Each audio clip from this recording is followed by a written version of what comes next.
yağmamızın başını da, gebrimizin taşını da yağış yuyur gün gurudur. Gebrimizin taşını da yağış yuyur gün gurudur. Gelen nedir, geden nedir? Belek nedir, kefen nedir? Bu dünya öz kefindedir, yağış yuyur gün gurudur. Bu dünya öz kefindedir, yağış yuyur gün gurudur.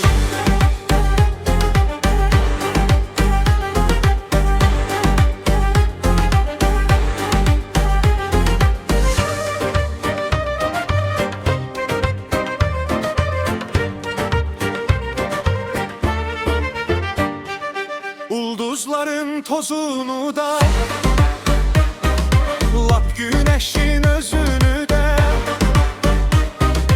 Ulduzların tozunu da, lap güneşin özünü de. Ap yağışın özünü de, yağış yuyur gün gurudur. Ap yağışın özünü de, yağış yuyur gün gurudur. Bu gözümüzün yaşını da, lap yağımızın başını da, gebrimizin taşını da yağış yuyur gün gurudur. Gebrimizin taşını da yağış yuyur gün gurudur.